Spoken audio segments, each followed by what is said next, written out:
O serviço de transcrição da Rádio Nederland apresenta Este Mundo Maravilhoso. Em terra de cego, quem tem telefone é rei.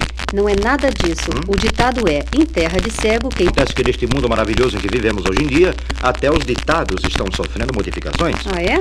Isto porque inventaram agora um aparelho para colocar nos telefones de pessoas cegas uma lâmpada e de um disco que vibra. Ao lado, uma chave transmissora de sinais Morse. A conversação se processa através da lâmpada. Ela acende e apaga segundo os sinais transmitidos pelo interlocutor em código Morse. Para os cegos, basta pôr a mão sobre o disco vibrador e os dedos percebem as palavras também enviadas por... Sim, que é fantástico, é. Agora, eu discordei do ditado em terra de cego que tem um olho é rei por outro motivo também. Qual? Você não conhece a história?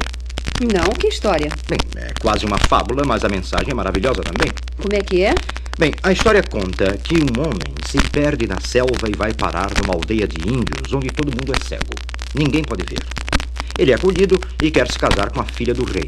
Ele gosta muito dela, gosta muito do lugar, quer ficar. Portanto, chega quase a aceitar a condição que tem de cumprir para se casar com a filha do rei e ficar no lugar como príncipe. E qual é a condição? A condição é a de que, para que seja admitido como membro da sociedade, terá de ser como os outros. Portanto, terá de vazar os 2 olhos e passar a ser cego também. Puxa, mas isso é cruel. É cruel, sim, mas ilustra bem, simbolicamente, claro, muitas situações em que vivemos no mundo moderno. Às vezes a pessoa age de maneira diversa. Assim, ou ele se adapta aos outros, quer dizer, cega os olhos, no caso da história, ou perde amor, amigos, companheiros, tudo, mas continua a ver, porque isso ele sabe é que é certo, embora todos os demais considerem a cegueira como normal. Muito bom. E quem é a história? Bom, eu acho que é de Jonathan Swift. Swift? É. Ah, os das viagens de Gulliver? É esse mesmo. Bem, Swift ou quem seja, o fato é que a história é boa, não é? É, isso é verdade. Está pronto, aí está. Você sabe que o equilíbrio da natureza está sendo prejudicado pelo homem de várias maneiras, não é? Sim, por exemplo, através da poluição industrial, não é verdade? Exatamente. Geralmente o que acontece é que o lixo, o subproduto dos processos industriais, tais como fumaça ou detritos, perturba o ambiente. São química que já ameaça bastante o ar e oceanos. Agora os rios e lagos estão sob o perigo da poluição térmica. Poluição térmica? Sim, o que vem a ser isso? Bem, em muitas partes do mundo, usinas elétricas nucleares estão sendo instaladas às margens dos principais rios. Usinas deste tipo exigem quantidades imensas de água para resfriamento. Depois de usada, para onde é que vai a água? Se a usina fica à margem de um rio ou lago, claro que a solução mais simples é bombeá-la para um rio ou lago, não é verdade? Exatamente, e não estão fazendo outra coisa. Fica muito mais barato, é evidente. Mas o problema é que milhares de toneladas de água que foram aquecidas num reator atômico terão efeitos nocivos sobre, por exemplo, e esses efeitos já estão sendo notados, sabia? À medida que as usinas elétricas se tornam maiores, já se começa a cunhar o termo poluição térmica para identificar o problema que surge. Mas que efeito, no caso, terá essa poluição, digamos, num rio? Muito grande, principalmente sobre a pesca, sabia? Cada rio, da nascente até a foz, tem vários graus de temperatura, e cada espécie de peixe vive neste grau de temperatura. Agora, se se começa a lançar no rio água extremamente quente, saída de uma usina nuclear, os peixes não resistem. E lá se vai a pesca, e lá se vai todo o equilíbrio da natureza. Tipos de peixes que eram encontrados nos rios antes desaparecerão. E dentro em breve, poderemos ter uma catástrofe em termos de alimentação. Em suma, é melhor deixar as coisas como estão. Bem, a usina elétrica também é necessária, não é? A coisa é encontrar uma maneira de tornar o mundo cada vez mais maravilhoso, mas sem pôr em risco as maravilhas da natureza, certo? Certo. Só que dizer isso é uma coisa. Conseguir fazê-lo é outra muito mais difícil. Brasília será parte de uma rede internacional de computadores capaz de bater papo à razão de 3.000 palavras por minuto. Nossa, e quem vai dizer esse palavreado todo? O próprio computador fala? Claro, lá na sua maneira peculiar de falar. A primeira etapa desta rede já foi inaugurada. Ela liga Washington e Tóquio. Computadores americanos e japoneses já estão conversando sobre o tempo à razão de 3.000 palavras por minuto. Conversando sobre o tempo? Sim. Não encontraram melhor coisa sobre o que conversar? E não existe conversa mais séria, saiba você. Do tempo depende a produção de alimentos do mundo. E o mundo há muito tempo que já tem bocas demais para alimentar. Bom, isso é verdade. Mas então Brasília ficará ligada a que outros pontos do mundo? Bem, o computador de Brasília estará ligado aos de Paris, Londres, Offenbach, Praga, Moscou, Cairo, Nairobi, Nova Delhi e Melbourne. Gostou? É computador que não acaba mais. E todos falando ininterruptamente entre si. Ainda bem que não podem falar por nós ainda. Sim, isto não podem. Ainda não. Mas, de qualquer maneira, hoje nós é que não podemos falar mais. Chegou a hora de encerrar. Ah, bom. Mas depois a gente fala, né? Claro, no próximo programa estaremos novamente aqui. Ok, amigos? Até lá. Até lá.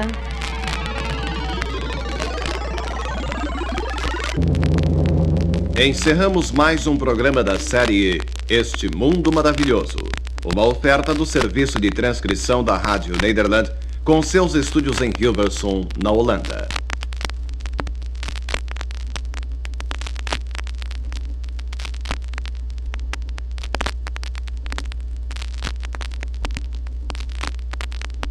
O serviço de transcrição da Rádio Nederland apresenta Este Mundo Maravilhoso. Está praticamente provado que a maior experiência química em curso neste mundo maravilhoso está sendo continuamente realizada no cosmos. Como experiência química? Por quem? Astronautas? Não, pela própria natureza. Cada vez mais está se tornando claro que toda a matéria no universo não consiste meramente de elementos separados. Ah, é? Parece mesmo que os elementos existentes no espaço sideral estão continuamente se misturando, se combinando para formar novas substâncias. Que maravilha! E como se descobriu isso? Através do rádio, ou digamos do radiotelescópio. A última descoberta neste campo, inclusive, foi a presença de uma combinação química de hidrogênio, nitrogênio, carbono e oxigênio. Puxa, mas esses são justamente os ingredientes essenciais à formação da vida, não é verdade? Sim.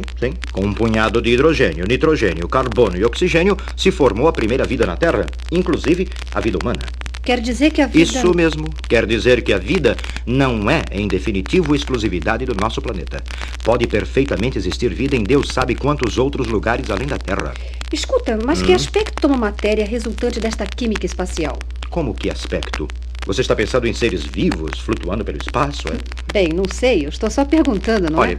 até aqui, o que os radiotelescópios identificaram foram nuvens gasosas, bem no centro da Via Láctea.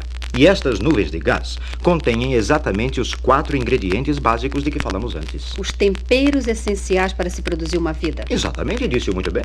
Os temperos essenciais para a criação de vida no cosmos. Quem sabe, afinal, se não estamos sós no universo? E os discos voadores? Bem, calma. Isto já é outro assunto. Você sabia que médicos na União Soviética estão fazendo operações usando técnicas da indústria? Ora, mas isso já se faz há muito tempo. Como assim? Serras elétricas e coisinhas assim já fazem parte da medicina há anos. Sim, mas não é disso que eu estou falando. Ah, não? O que os russos fizeram foi operar ossos, aplicando ligas de metais e certos tipos de matéria plástica. Nossa! Sim, senhora. Ossos de matéria plástica? Eu só espero que não seja como os brinquedos dos meninos, que vivem rachando toda hora. Não. É um plástico especial. Termoplásticos é o nome. E você sabe como é feita a solda? Não, mas se você disser, eu fico sabendo. Engraçadinha. Pois bem, a solda é feita com ondas sonoras. Rádio? Ultrassom. Ah, o som que só cachorro escuta. Bem mais ultra do que este ultrassom, mas é mais ou menos a mesma coisa. São plásticos com moléculas em cadeias longas, entende? São chamados termoplásticos porque essas moléculas se fundem quando submetidas ao calor. Bom, mas e o osso? Bem, o que o cirurgião faz usando o ultrassom é esquentar o plástico de um lado e o osso do outro. Usando um cimento especial feito com pó desse osso e pó deste plástico, o cirurgião junta o osso com plástico aquecidos e as moléculas de osso e plástico se fundem, formando um todo que é duro como pedra. Que coisa mais extraordinária. E a fratura simplesmente desaparece, hein? Curada para a vida inteira. O que não vou inventar mais neste mundo maravilhoso. Este é o título do programa. Eu sei. Nota 10 para você, então. Neste mundo maravilhoso, a comédia está sempre a um passo da tragédia e vice-versa. Por exemplo, a tragicômica existência do caranguejo ermitão e a anemone do mar. Caranguejo o quê? Isto é deboche? Claro que não. Só que eu nunca ouvi falar do bicho, ora. Caranguejo ermitão. E por que Bom, eu iria perguntar o que é anemone do mar, ou sei lá o que você disse. Mas você vai pensar que é deboche? Não. O que é deboche eu sei, mas eu explico. Anemone é uma espécie de planta-peixe que vive no mar. Anemone do mar, pronto. Bem, adiante. Pois então.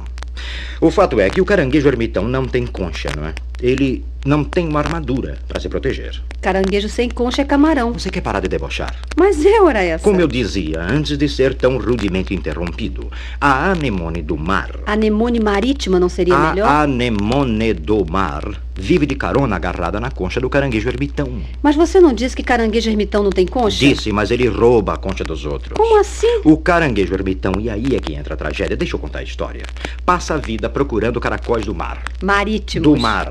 Aliás, eles são chamados pústulas também. Pústulas? É, e não é porque tem um mau caráter, não. Meu Deus do céu.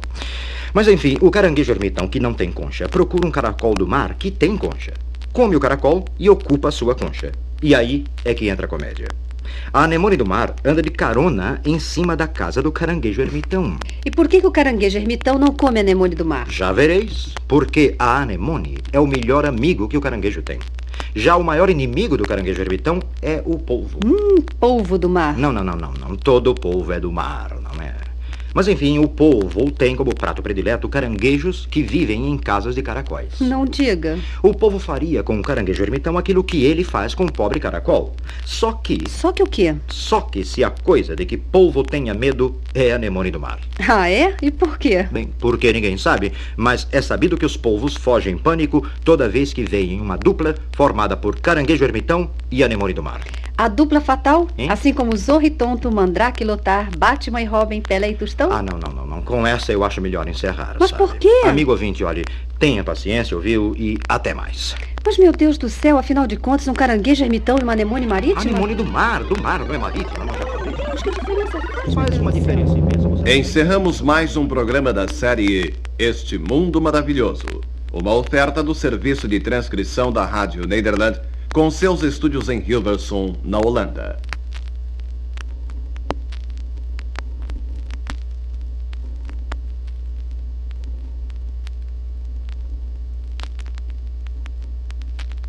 O serviço de transcrição da Rádio Nederland apresenta Este Mundo Maravilhoso.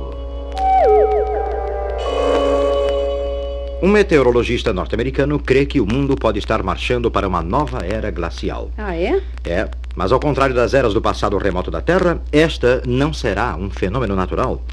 William E. Cobb, membro de um laboratório em Boulder, Colorado, onde se estuda a poluição crescente da atmosfera, acredita que a próxima era glacial será o castigo do homem pelos seus pecados contra o meio ambiente natural. Nossa, que coisa tétrica. Não é? E por que essa era glacial irá acontecer?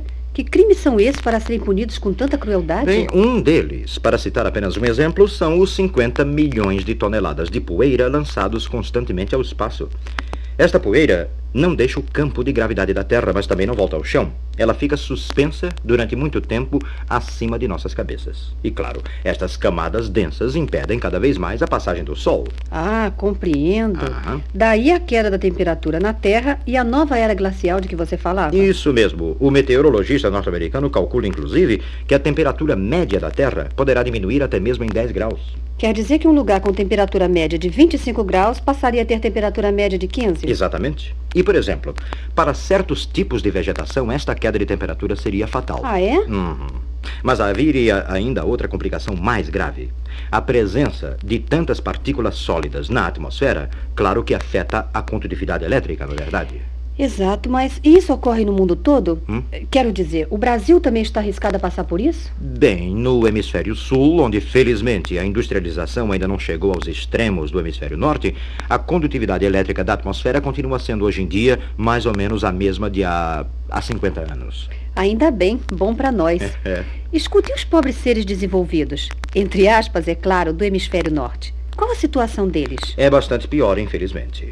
No hemisfério norte, altamente industrializado, o nível de condutividade elétrica na atmosfera já é 20% inferior ao nível existente antes da Segunda Guerra Mundial. Ah, é? Quer dizer que em 30 anos caiu 20%? Exatamente. E já viu que neste ritmo a coisa vai acabar muito, mas muito mal. Aimez-vous Brahms? Hein? Eu perguntei em francês, é claro, se você gosta de Brahms. Mas é claro que eu gosto de Brahms. Quem não gosta? Muita gente, provavelmente. Até nos bichos há diferença de gosto em matéria de música. E bicho tem lá gosto musical, homem? Claro que sim. Há ratos que preferem Mozart a Schoenberg. Bom, o programa é pra ser sério ou é brincadeira? Eu estou falando sério. O que não se faz hoje em dia neste mundo maravilhoso, hein? Por exemplo, experiências foram feitas com ratos por 3 psicólogos especializados em reações animais. Essa não. E estes especialistas concluíram que os ratos podem perfeitamente desenvolver predileções musicais. Bom, esta eu quero ouvir para crer. Então, ouvi, guerreiros, ouvi. Os ratos foram confinados em pequenas jaulas. Dentro das jaulas foram instaladas 2 plataformas. No momento em que um rato pulasse sobre uma delas, um gravador começaria a tocar Mozart. Se pulasse sobre a outra plataforma, outro gravador seria ligado e os ratos ouviriam Schönberg. E se um rato pusesse as patas de trás numa plataforma e as da frente noutra? As patas de trás numa plataforma... Não ouviria nada, não é? Isto foi previsto pelos cientistas. Engraçadinho. Não, ora, eu só perguntei. Está bem, está bem. Mas o resultado, então, foi fenomenal. Ao fim da experiência, percebeu-se que os ratos, criados ouvindo Mozart, tinham adquirido o gosto de ouvi-lo. E eu não sei se isto é elogio ou é crítica ao compositor. Agora que o homem já foi à Lua, pouco mais resta descobrir nas proximidades da Terra, não é verdade? Por quê? Bem, exploradores já estiveram praticamente em todos os cantos do globo. Sim. A selva, por exemplo, está sendo cortada pela Transamazônica e a civilização toma conta do que era antes deserto. Agora, portanto, que já estivemos até na Lua, eu acho que não resta mais nada a descobrir aqui por perto. Só mesmo lá fora, no espaço sideral. Não. Você está se esquecendo de outro mundo importantíssimo que ainda está por ser conhecido realmente bem. Outro mundo? Sim, senhora. Ué, mas foi o que eu disse. Outro planeta no espaço sideral. Não. Outro mundo aqui na Terra mesmo. Outro mundo aqui na Terra? É. Ah, já sei. Os oceanos. Exatamente. Agora há pouco tempo, por exemplo, um navio oceanográfico alemão voltou da América Latina com 53 mil peixes de mais de 500 tipos. E destes 500 tipos, entre 40 e 45 eram totalmente desconhecidos para a ciência. Mas como isso é possível, desconhecido nesta época, neste século científico? Isso se explica. Os novos tipos de peixe foram pescados graças a uma nova rede, capaz de chegar à profundidade de 6 mil pés. Antes, com redes que não iam tão fundo, os animais marinhos maiores conseguiam fugir, mergulhando para as profundezas. Agora, porém, não conseguiram escapar. E eis a surpresa dos cientistas ao verem tipos de peixes que desconheciam até então. E com essa, amigo ouvinte, nós temos que ficar por aqui. Até mais. Sim, até mais. E obrigada pela companhia de vocês. Exato. Até mais ver.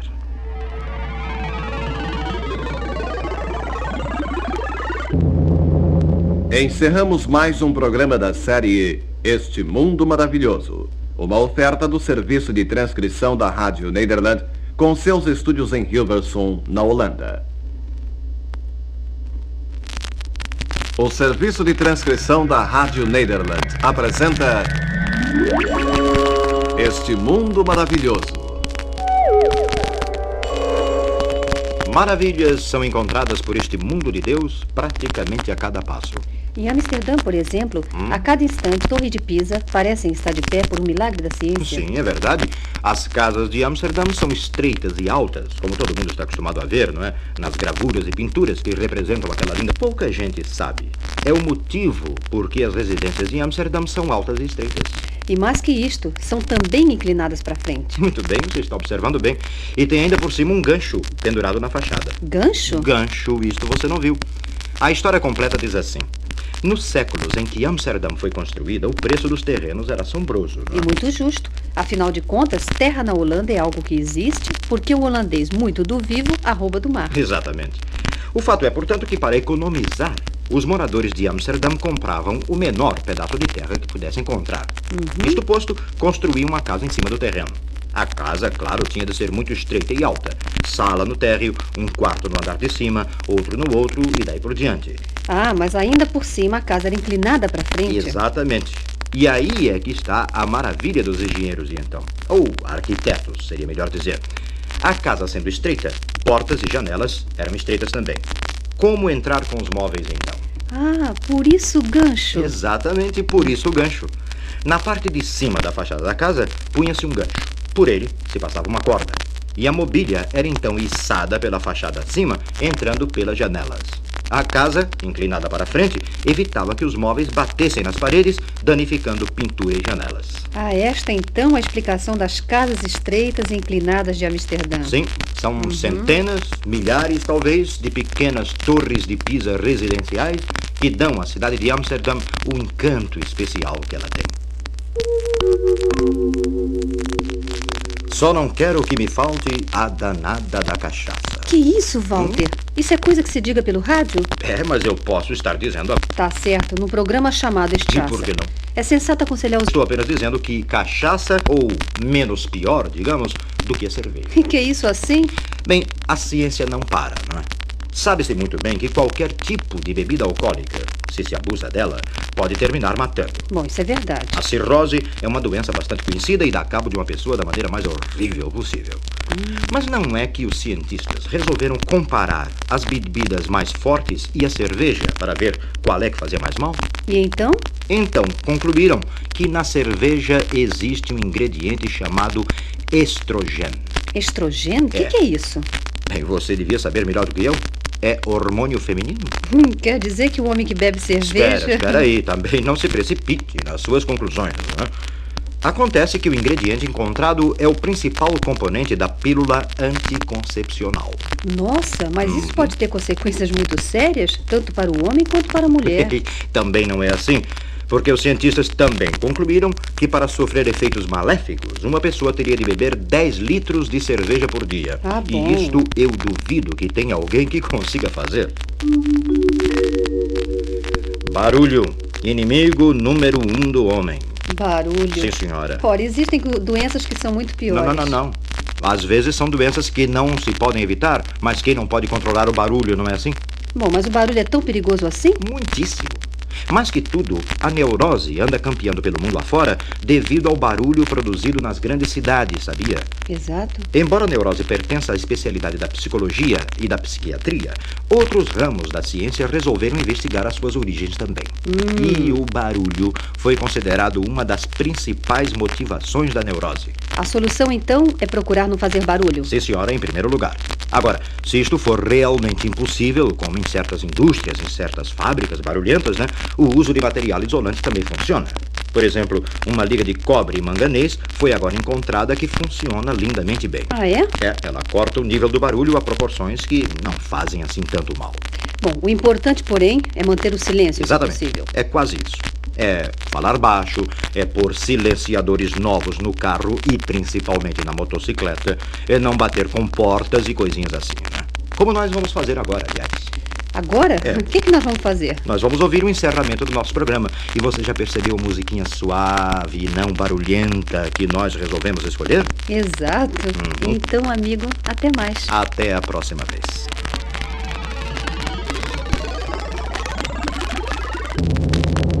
Encerramos mais um programa da série Este Mundo Maravilhoso, uma oferta do serviço de transcrição da Rádio Nederland com seus estúdios em Hilversum, na Holanda.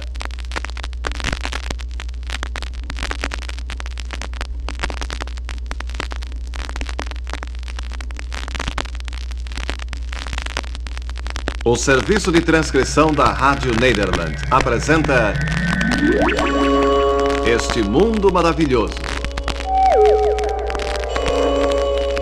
Automóveis, aviões, trens que não são elétricos, até mesmo fumaça de cigarro. Isto é o que temos hoje em dia. E talvez por isso mesmo é que há coisa de 50 anos ninguém reclamava muito da poluição do ar.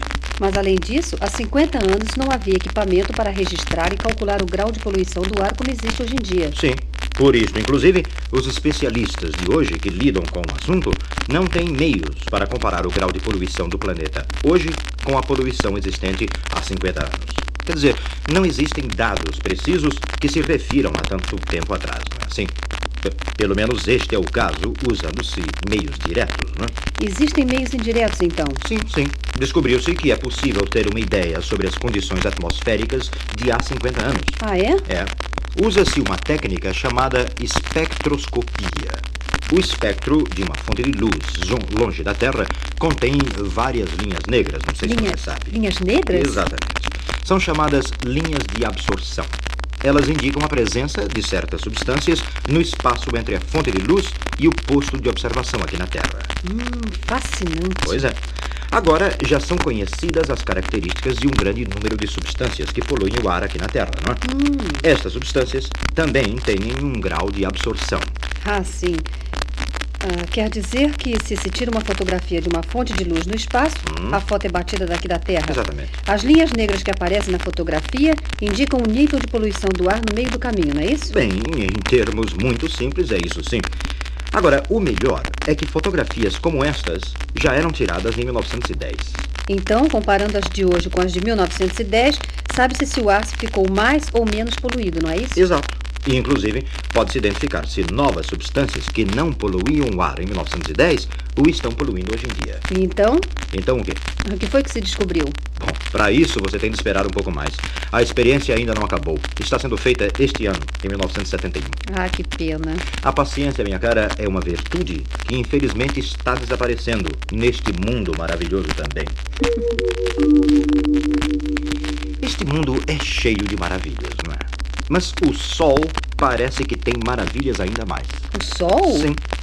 Você sabia que o astro-rei é também capaz de soprar anéis de fumaça? Não. É como aqueles que eu tento fazer quando estou fumando e não consigo nunca. Ah, sim, soprar fumaça pela boca em forma de O, fazendo anéis que vão subindo pelo ar? Exato, isso mesmo. E o Sol faz isso também? Bem, parece que faz. Pelo menos 2 astrônomos da Universidade de Pensilvânia descobriram um fenômeno quando estudavam uma série de fotografias que mostravam uma formação anelada na atmosfera do Sol. Os anéis coincidem com o surgimento de grande atividade solar.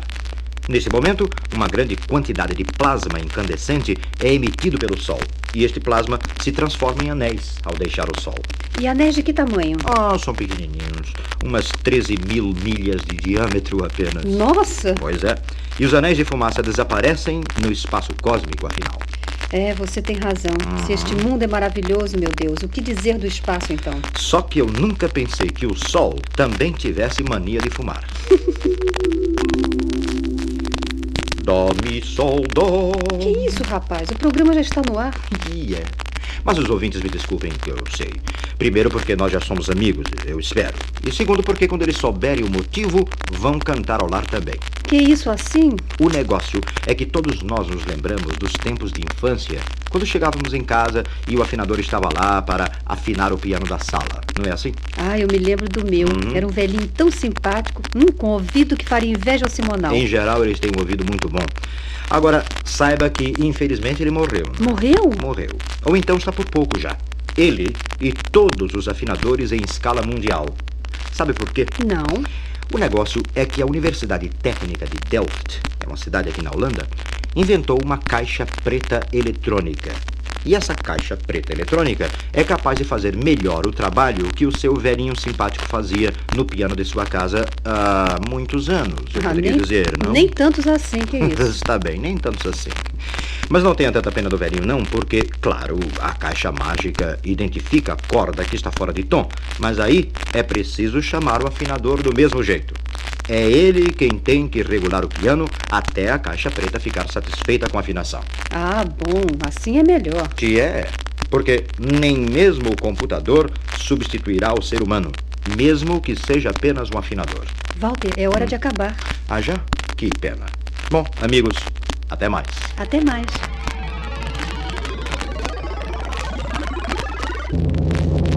Encerramos mais um programa da série Este Mundo Maravilhoso, uma oferta do serviço de transcrição da Rádio Nederland com seus estúdios em Hilversum, na Holanda.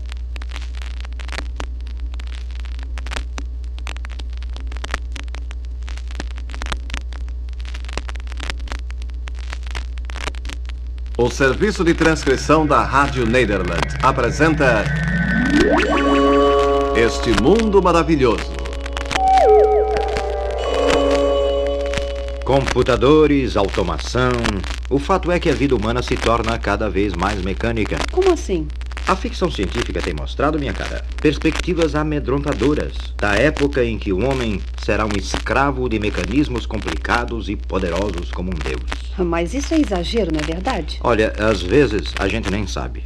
Este mundo maravilhoso tem falado de coisas que deixam a gente às vezes na dúvida, não é verdade? Bom, isso é verdade. Hoje, por exemplo, mais uma maravilha deste mundo de Deus. Amsterdã já tem o primeiro caixa automático da Europa. O quê? É aquela maquininha que paga dinheiro a gente no banco quando ele está fechado? É. Mas no Brasil já tem isso, não tem? Sim, eu acho que tem, mas não é esse o caso. O negócio, minha querida, é a maquininha em si. Você sabe como é que a maquininha funciona, não sabe? Bem, eu acho que sim. Então diga. A gente põe um cartão plástico numa abertura deste caixa automático e ele lança no bolsão mais embaixo as notas e o dinheiro que a gente pediu apertando teclas num teclado mais acima. Pois é, mas dito assim parece muito complicado.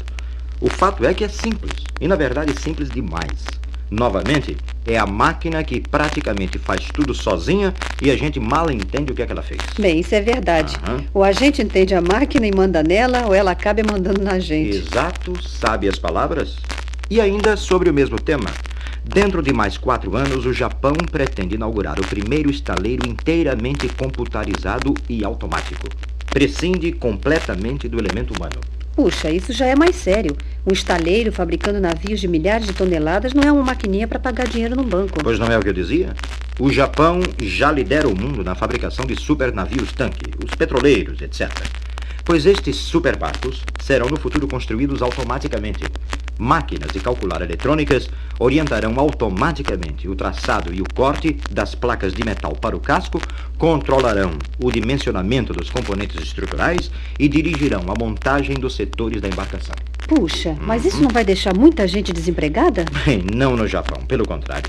Foi justamente a falta de mão de obra e o aumento constante de salários que estimularam a tendência para a automatização. Atualmente, mais de 30% do custo de produção de um navio num estaleiro japonês, e eu disse 30%, hein? Puxa. São consumidos pelos salários pagos aos operários de lá. É, para tudo há uma solução. Ah, sim. Enquanto isso, a maquininha vai avançando a todo vapor. É claro, pois se até a igreja está se automatizando... Como, a igreja também? Sim, senhora. Escute, se uma experiência que está sendo feita na Universidade de Nijmegen, aqui na Holanda, for um sucesso, o Papa poderá nomear os seus bispos segundo as recomendações feitas por um... Sabe o quê? Por um quê? Um computador. Não diga. Diego, o Instituto de Sociologia da Universidade de Nijmegen programou um computador para preparar uma lista das qualidades consideradas necessárias no futuro bispo para a diocese de uma cidade ao sul da Mas Holanda. é fascinante. Primeiro foi feita uma enquete, não é? Entre os católicos da região. Depois, os resultados foram introduzidos no computador. E que foi que o computador disse? Bom, disse ainda não é bem o caso. Digamos, escreveu. O computador opinou, digamos assim, que o novo bispo teria de ter entre 40 e 49 anos de idade, deveria ser um verdadeiro pastor para as suas ovelhas, teria de ter muita fé, ser bem informado quanto à vida social e cultural da sua diocese e ser capaz de harmonizar as várias tendências dentro da igreja. É, nada mal para um computador. Sabe as palavras, você quer dizer? E este é o ponto que eu frisava no início. A máquina já faz quase tudo. E o que faz muito bem. Cabe a nós nos colocarmos numa posição de comando. Cabe a nós fazermos com que a máquina nos sirva e não permitamos que ela nos faça de servidores dela. Bonito discurso. Mas como se pode fazer isso? Bem, conhecendo a máquina, estudando-a, dominando-a. Enquanto for assim, vai tudo bem. Mas a partir do momento em que nós nos servirmos dela sem saber o que ela é, então ela está mandando na gente e não nós nela. A esse propósito, aliás, o genial escritor de ficção científica inglês Arthur C. Clarke tem um conto em que ele conta como os computadores que estão sendo instalados na Terra e estão sendo ligados a redes de satélites que circundam o globo se transformam numa mente gigantesca, num cérebro imenso que passa a nos comandar em vez de nós os comandarmos. Quer dizer, ele tem vontade própria. No dia que fazem a última ligação, é como se fizessem a última ligação nervosa num cérebro humano. Esse computador começa, essa rede de computadores e de satélites começa a pensar por si própria e a ter vontade própria. Um dia todos os telefones tocam, todo mundo atende, do outro lado apenas uma música etérea, ninguém sabe o que é, tudo cessa de funcionar e o satélite, a rede de satélites começa a mandar na gente. Que maravilha! E com isso vamos nós botar a máquina para funcionar. Hein? Ah, certo! Operador, por favor, a música. E vocês, amigos, até mais ver. Até.